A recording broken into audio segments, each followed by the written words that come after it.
በአሜሪካና በኢራን እስላማዊ ሪፐብሊክ መካከል ያለው የጦር መሳሪያ ፍጥጫ የማብቂያ ጫፉ እየራቀ በመምጣቱ የሁለቱ ሀገራት የእርስ በርስ ጥቃት ወደ ከፋና ወደማያባራ ደረጃ አምርቷል። የኢራን ጦር ከፍተኛ ባለስልጣን እንደገለጹት አሜሪካ በኢራን ግዛት ውስጥ በሚገኙ ደሴቶች ላይ ጦሯን የምታሰፍር ከሆነ የኢራን ጦር የራሱ ግዛት የሆኑትን ደሴቶች ጭምር በመደብደብ በአሜሪካ ጦር ላይ ከባድ ጉዳት ለማድረስ ወደ ኋላ እንደማይል አስጠንቅቀዋል። የጦር ኃይሉ ቃል አቀባይ መሐመድ አክሪማኒያ ዛሬ በሰጡት መግለጫ በጦርነት ጊዜ ሀገራት በጠላት ኃይል የተያዙ የራሳቸውን ግዛቶች መልሰው በመደብደብ በጠላት ላይ የከፋ ጉዳት ማድረስ የተለመደ የጦር ስልት መሆኑን አብራርተዋል። አሜሪካውያን በኢራን ደሴቶች ላይ እግራቸውን የሚረግጡ ከሆነ ደሴቶቹ የኢራን ግዛት ቢሆንም እንኳን ኢራን ኢላማ ከማድረግ አትመለስም በማለት ጠንካራ ማስጠንቀቂያም አስተላልፈዋል። በሌላ በኩል የአሜሪካ ጦር በኢራን ላይ የሚያደርገውን ተከታታይ የአየርና የሚሳኤል ጥቃት አጠናክሮ የቀጠለ ሲሆን ማለዳ ላይ 9 የተለያዩ የኢራን ከተሞችና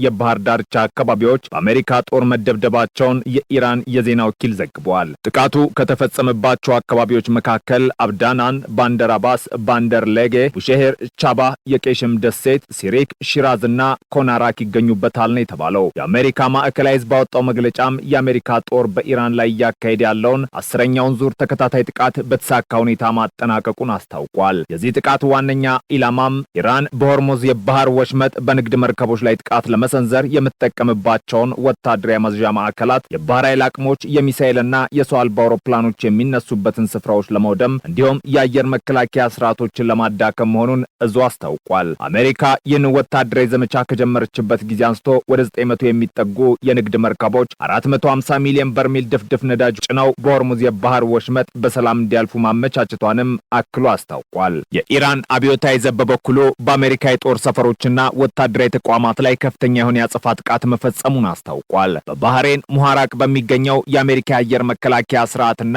ራዳር ላይ እንዲሁም በሪፋ በሚገኘው የአሜሪካ ፓትሪዮት የአየር መከላከያ ስርዓት ላይ በሰው አልባ አውሮፕላኖችና በሚሳኤል የተቀናጀ ጥቃት መፈጸሙን ገልጿል። በተጨማሪም በኩዌት በሚገኘው አሊ አልሳሌም የአየር ኃይል ሰፈር ውስጥ በሚገኝ የሰው አልባ አውሮፕላኖች ማቆሚያ እንዲሁም ሌሎች የአሜሪካ ራዳር የመገናኛና የሳተላይት ተቋማት ላይ ጥቃት ማድረሱን የኢራን መንግስታዊ መገናኛ ብዙሃን ዘግበዋል። የኢራን መደበኛ ጦር በበኩሉ በኩዌት ካምፕ አሪፍ ጃን በሚገኘው የአሜሪካ የከፍተኛ ተንቀሳቃሽ የመድፍ ሮኬት ስርዓት ላይ ከምድር ወደ ምድር በሚተኮሱ ሚሳኤሎች ጥቃት መፈጸሙን አስታውቋል። የኢራን አብዮታዊ ዘብ ባወጣው ተጨማሪ መግለጫም የጥቃት 23ኛው ዙር የናስር 2 ዘመቻ አካል መሆኑንና አሜሪካ ተጨማሪ ጥቃት የምትሰነዝር ከሆነ የማይረሳ ትምህርት እንደምትቀምስ በማስጠንቀቅ የአገሪቱን ጠቅላይ መሪ ሞጅታባ ሐሜኔ ሙሉ ድጋፍ ማግኘታቸውን አረጋግጧል። አሜሪካ በጦርነቱ የምትቀጥል ከሆነ ኢራን ያላትን የሚሳኤልና የሰው አልባ አውሮፕላን ክምችት አሟጦ ከመጠቀም ወደ ኋላ እንደማትልም አስታውቋል። የኩዌትና የባህሬን መንግስታት በበኩላቸው በግዛቶቻቸው ላይ የተሰነዘረውን የኢራን ጥቃት አጥብቀው አውግዘዋል። የኳታር የውጭ ጉዳይ ሚኒስተር ባወጣው መግለጫም የኢራን ድርጊት የኩዌትና የባህሬን ሉዓላዊነትና ዓለም አቀፍ ሕግን የጣሰ ነው ያለው። የግብጽ የውጭ ጉዳይ ሚኒስተርም በተመሳሳይ የኢራንን ጥቃት ያወገዘ ሲሆን ድርጊቱ በፋርስ ባህረ ሰላጤ ያለውን ደህንነትና መረጋጋት አደጋ ላይ የሚጥል መሆኑን ገልጾ ከኩዌትና ባህሬን ጎን እንደሚቆም አረጋግጧል። በኩዌትና በባህሬን የአየር መከላከያ ስርዓቶች ሲሰሩ መዋላቸውና የጥቃት ማስጠንቀቂያ ደወሎች ሲሰሙ ማምሸታቸውን የአገራቱ የዜና ወኪሎች ዘግበዋል። የሆርሙዝ የባህር ወሽመጥ ጉዳይ የጦርነቱ ከፍተኛ የትኩረት ማዕከል ሆኖም ቀጥሏል። የኢራን አብዮታዊ ዘብ በሆርሙዝ የባህር ወሽመጥ ደቡባዊ መስመር ለማለፍ የሞከሩ 2 የነዳጅ ጫኝ መርከቦችን ኢላማ ማድረጉንና በተፈጠረው ፍንዳታ መርከቦቹ በሰዓት ተያይዘው ጉዟቸውን ለማቋረጥ መገደዳቸውን አስታውቋል። መርከቦቹ የተሰጣቸውን ማስጠንቀቂያ ችላ በማለት ደህንነቱ ባልተጠበቀ መስመር ለማለፍ ሞክሯል ያለው አብዮታዊ ዘቡ አሜሪካ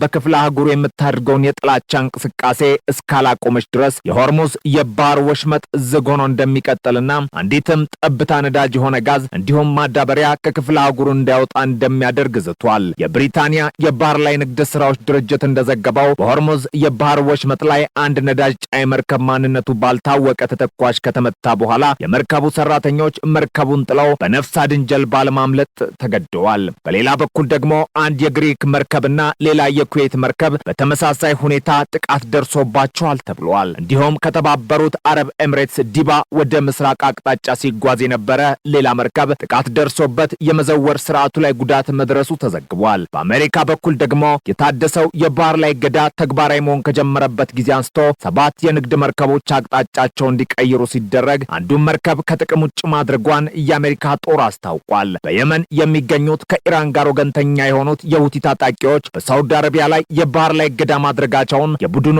ወታደራዊ ቃል አቀባይ አሳውቋል። በጦርነቱ መሃል ዲፕሎማሲያዊ መፍትሄ ፍለጋ ጥረቶችም እየተካሄዱ ይገኛሉ። ኳታርና ፓኪስታን በአሜሪካና በኢራን መካከል ያለውን ውጥረት ለማርገብና ዲፕሎማሲያዊ ድርድሮችን ዳግም ለመጀመር የጋራ ጥረት እያደረጉ መሆናቸውን ገልጸዋል። ፓኪስታንና ኳታር ሁለቱም ሀገራት ግጭቱን አቁመው ቀደም ሲል የተፈጠረውን የመግባቢያ ሰነድ ተግባራዊ እንዲያደርጉ ጥሪ አቅርበዋል። የኢራን የሀገር ውስጥ ጉዳይ ሚኒስተር እስካንዳር ሞሜኒ ከኢራኑ ፕሬዝዳንት መሱድ ፔዜሽኪያን የተላከ መልእክትን ይዘው ወደ ኢስላማባድ ያቀኑ ሲሆን የፓኪስታን የሀገር ውስጥ ጉዳይ ሚኒስተር ሞሲን ናቅፊና የጦር ኃይሉ አዛዥ ፊልድ ማርሻል አሲም ሙኒር ጋር ተገናኝተው በመወያየት ላይ ናቸው። በእስራኤል የቴሌቪዥን ጣቢያ ዘገባ መሰረትም ኳታር አሜሪካ ወታደራዊ ጥቃቷ እንድታቆምና በምላሹ ኢራን የሆርሙዝ የባህር ወሽመጥ ሰሜናዊና ደቡባዊ መስመሮችን ለ10 ቀናት ክፍት እንድታደርግ ሐሳብ አቅርባለች።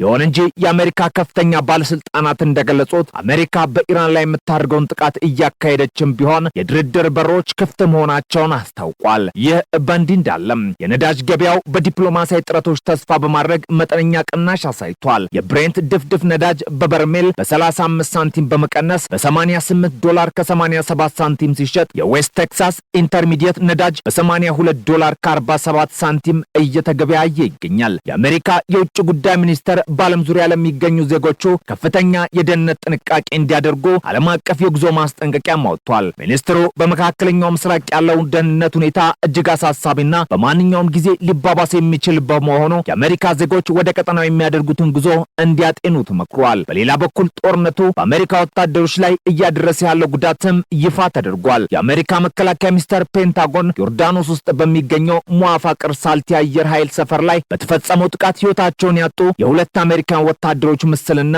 ማንነትን ይፋ አድርጓል። 19 ዓመቷ ኢዛቤል ጎንዛሌዝ እና የ25 ዓመቱ ታይለር ጄምስ ፊሃን በጥቃት ሕይወታቸውን ያጡ ሲሆን ዋነኛ ማረፊያቸው በነበረው ተገጣጣሚ ቤት ውስጥ ተኝተው ሳሉ በኢራን የባለስቲክ ሚሳኤል መመታታቸው ተገልጿል። በተጨማሪም ባለፉት ጥቂት ሳምንታት ውስጥ ብቻ ወደ 100 የሚጠጉ የአሜሪካ ወታደሮች በመካከለኛው ምስራቅ በሚገኙ የጦር ሰፈሮች ላይ በተሰነዘሩ ጥቃቶች መቁሰላቸውን የፔንታጎን ቃል አቀባይ ሾን ፓርኔል አስታውቋል። አብዛኛዎቹ ቀላል ጉዳት ደርሶባቸው ወደ ስራ ገበታቸው መመላሳቸውንም ተናግረዋል። በሌላ በኩል የእስራኤል የደህንነት ተቋማት ለአሜሪካ ባካፈሉት መረጃ መሰረት ኢራን በሺዎች የሚቆጠሩ የዩራኒየም ማበልጸጊያ መሳሪያዎቿን ፒካክስ በተባለ ተራራ ውስጥ ወደሚገኙ ጥልቅ ዋሻዎች ማዛወሯን የዎል ስትሪት ጆርናል ዘግቧል። ይህ እርምጃ የተወሰደው አሜሪካና እስራኤል በኢራን የኒውክሌር ተቋማት ላይ ያደረሱትን ጥቃት ተከትሎ ቢሆንም ኢራን እነዚህም መሳሪያዎች ደህንነታቸውን ለመጠበቅ ወይስ አዲስ የማበልጸጊያ ጣቢያ ለመገንባት እንዳዛወረቻቸው በግልጽ አልታወቀም። የኢራን የተባበሩት መንግስታት ድርጅት አምባሳደር አሚር ሰኢድ ኢራቫኒ በበኩላቸው አሜሪካ